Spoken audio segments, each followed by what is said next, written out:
सिर्फ 30 minute per day अपने लिए निकालो। कितना?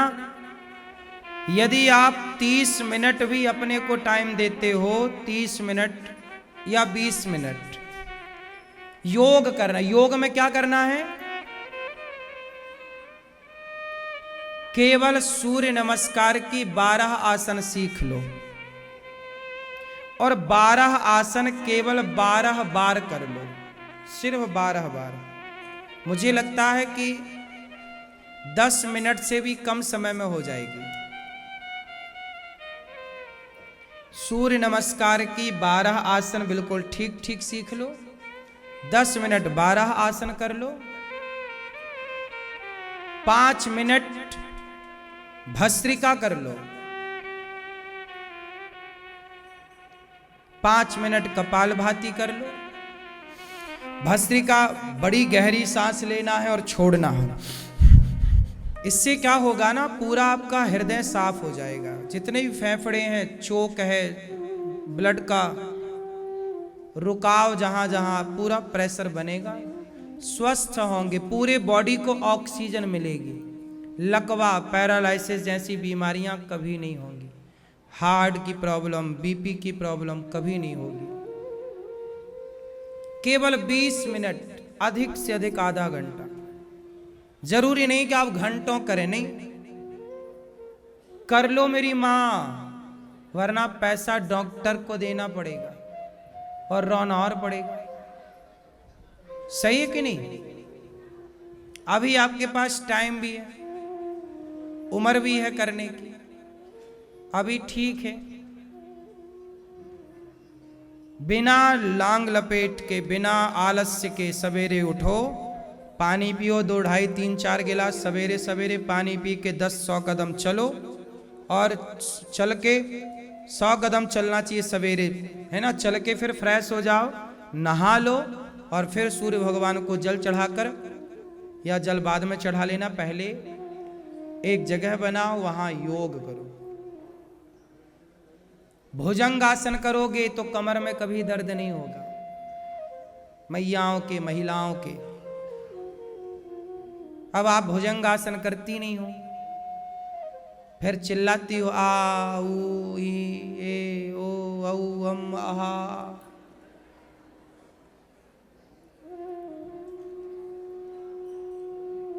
थोड़ा रस्सी कूदा करो मेरी मां, यदि आप स्वस्थ होना चाहती हो। क्या कूदा करो?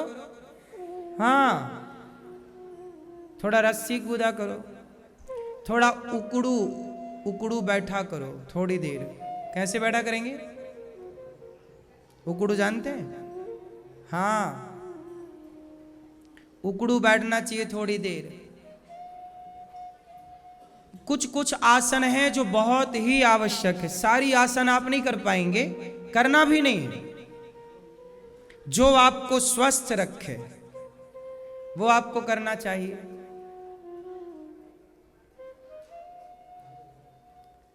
सिर को हिलाते रहा करो सवेरे योग में, इस तरह पीछे देखो, आगे देखो, ये, वरना यहां सिर पे, घिचड़ी पे दर्द हो जाता है। नहीं हो जाता, ये सामान्य है। इस हाथ को पीछे ले जाओ, इस हाथ से इसको पकड़ लो, ये, फिर इसको यूं ले जाओ, इसको यूं ले जाओ, पकड़ लो। ये क्या होगा? इससे सर्वाइकल नहीं होगा आपको। छोटी छोटी बातें, पसीना बहाओ, अच्छी बात है। पसीना, इतना काम रोज कर लो मेरी मां के पसीना बह जाए थोड़ा सा। पसीना रोज आना सही। पसीना सही होता है, गलत होता है? क्या करता है पसीना? बोलो, क्यों भैया? पसीना रोज आना चाहिए कि नहीं? क्यों आना चाहिए? हाँ, आजकल ना लोगों को पसीना नहीं आता, दिन भर एसी में बैठे रहते हैं, काम करते, खाएंगे और एसी में जाके बैठ जाएंगे। अब तुम मरोगे। तभी तो आदमी 70 के पार नहीं हो रहा, 70 के पहले ही टैं। सही है कि गलत है? मैया क्या बोलती तू? सही है। पसीना जो रोज बहाएगा थोड़ा सा, एक मतलब आधा कप पसीना तो निकलना ही चाहिए। यदि आप पसीना बहाते हैं तो मैं लिख कर दूंगा कि आप 80 साल तो स्वस्थ जिएंगे। और मैं आपसे कहता हूं, देखो जितना भी जियो स्वस्थ जीना चाहिए। अच्छा, बूढ़े लोग ना बड़ा गलत करते हैं।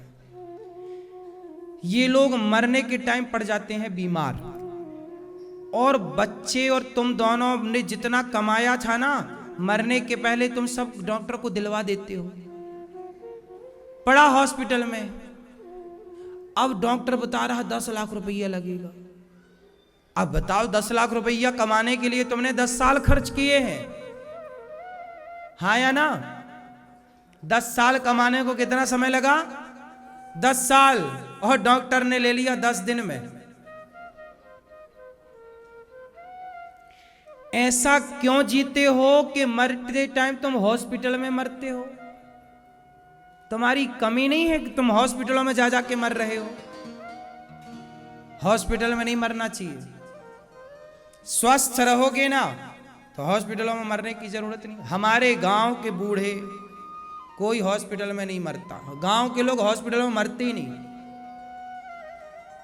शहर के लोग हॉस्पिटलों में मरते हैं। गांव में 2% आप मान लो, 98% गांव के लोग कभी हॉस्पिटल में नहीं मरते।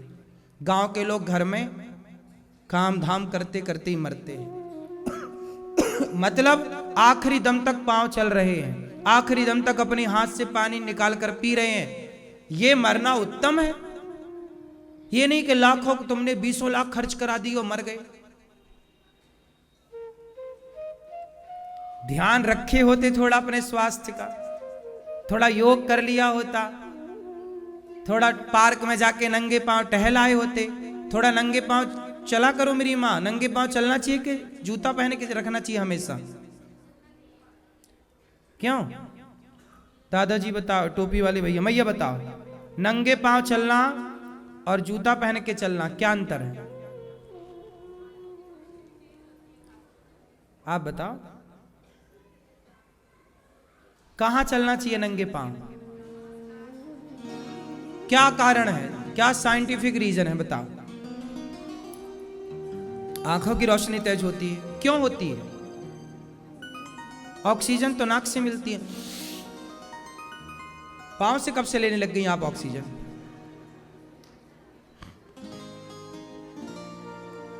क्यों होता है? वही तो साइंस पूछ रहे हैं। हर चीज का साइंस है, विज्ञान। सुनो, पृथ्वी में होता है अर्थ। क्या होता है? जैसे फेस और अर्थ के तार नहीं होते, जब तक अर्थ ना हो लाइट नहीं जलती। सही है? अर्थ कहां होता है? जमीन में। तो आप जब नंगे आपको पता है आपका शरीर भी करंट बनाता है। गर्म होती है ना बॉडी। हमारे शरीर में क्या होता है? एक ऊर्जा होती है, एक बिजली होती है, एक करंट होता है, हाँ या ना? जब आप नंगे पांव होते हैं तो आपके शरीर का सारा करंट जमीन के भीतर चला जाता। जैसे आपने सुना होगा कि जब बिजली गिरती है, आकाशीय बिजली, तो लोग अपने छत के ऊपर ना एक एल्यूमिनियम का तार लगाते हैं ऊपर, और उसको कहां अर्थिंग देते हैं नीचे, कि कभी हमारे घर पर बिजली गिरी तो पूरी बिजली कहां चली जाएगी। क्यों जी? यहाँ गौरी गोपाल में भी हमने ये सिस्टम करा रखा है। पुराने गौरी गोपाल में भी ये सब है। ये आजकल कराना ही चाहिए सबको। आकाशीय बिजली घर पे गिर जाए तो बर्बाद हो जाए, तो पूरी बिजली, जैसे पुराने मंदिर होते हैं ना, सारे मंदिरों में आपने देखा होगा, पुराने मंदिरों में ध्वजा होता है, त्रिशूल होता है। वो सब क्या है? वो एक प्रकार का एंटीना, पूरी बिजली निकाल के वो नीचे उसका होता है अर्थिंग। ऐसे आपके शरीर में जो एक्स्ट्रा बिजली बनती है, जिससे आप कहते हैं गुस्सा, आप गर्म हो जाते हैं ना, लाल लाल आंखें हो जाती हैं, होंठें फड़कने लगती हैं, ये एक्स्ट्रा बिजली जनरेट हो रही है। क्रोध क्या है? Extra energy. एक्स्ट्रा बिजली क्या करती है वो बिजली फिर आंखों से निकलने लगती तो आंखें लाल, होंठों से निकलने लगती, फड़कने लगते होंठ, शरीर कांपने लग जाता है। ये एक्स्ट्रा बिजली है। इसलिए शरीर भी एक बिजली जनरेट करता है, हाँ या ना? गर्म होता है, नंगे पांव रहोगे थोड़ी देर, 1 घंटा आधा घंटा, पूरी भीतर की बिजली जमीन के भीतर, जैसे आकाशीय बिजली तुरंत।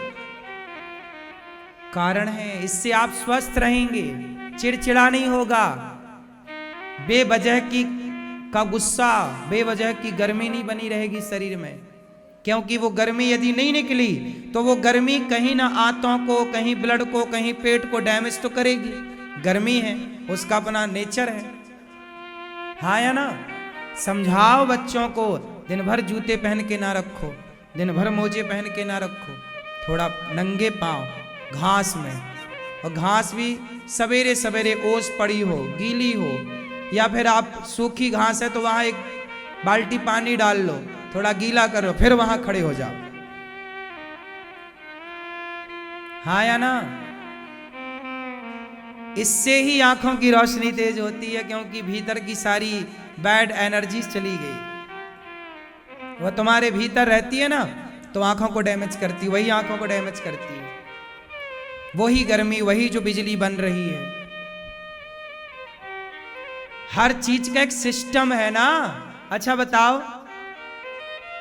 स्त्रियों को हर महीने में मासिक धर्म होता है। यदि आपका 1 माह मासिक धर्म रुक जाए, ना हो, ब्लड ना आए, तो ये चिंता का विषय हो जाता है कि नहीं? मतलब जो फ्लो था, जो धार थी, अब वो यदि बाहर नहीं आई तो वो भीतर जाने लग जाएगी, किसी और अंग में यदि चली गई तो वहां डैमेज कर देगी। इसलिए प्रकृति जो है उसके हिसाब से चलना ही पड़ता है। इसलिए नंगे पांव हमारे ऋषि मुनि पहले चप्पल जूते थे ही नहीं, खेतों में काम करते थे, जूता चप्पल पहनो, 5 मिनट 10 मिनट नंगे पांव, पूरी रोज का है ये, 1 दिन कर लिया नहीं, रोज करो। रोज सूर्य भगवान को जल चढ़ाओ, रोज भगवान को प्रार्थना करो, रोज हाथों का सवेरे सवेरे मंथन करना चाहिए। इस तरह से ये एनर्जी पैदा करता है बॉडी में। सवेरे जागो, सबसे पहले दोनों हाथों को रगड़ो, फिर ये गर्मी पैदा होगी, इस गर्मी को अपनी आंखों में लगाना, इससे रोशनी तेज होती है, पता आपको? इससे रोशनी बढ़ती है। सवेरे की लार अपनी थूक, अपना लार निकाल कर आंखों में लगाना, उससे काजल लगाना। सवेरे की लार रात भर में जो बनती, आपकी लार आपकी कितनी बड़ी दवाई करती, पता है ना आपको? क्यों मैया? पानी कैसे पीना चाहिए? चबा चबा के। पानी को खाना चाहिए और खाने को पीना चाहिए। क्या मतलब हुआ इसका? पानी को बोलो, पानी को खाना चाहिए। पानी मुंह में भर लो, इस तरफ उस तरफ घुमाते रहो बहुत देर तक, जब तक उसमें बहुत सारी आपकी लार ना मिक्स हो जाए तब तक अंदर ना ले जाओ। पानी को खाओ और भोजन को पियो। कैसे पियोगे भोजन को? मतलब इतना चबाओगे कि मुंह पे ही पानी भोजन लिक्विड हो जाएगा। रोटी इतना चबा दो कि क्या बन जाए वो, पियो, फिर उसको मुंह पे ही रखे रहो तब तक लिक्विड ना बने। लेकिन आजकल लोग, मैयाएं तो हमारी रोटा बनाती हैं आखिरी में, और एक को 1 बार 4 बार चई चई चबाया अंदर।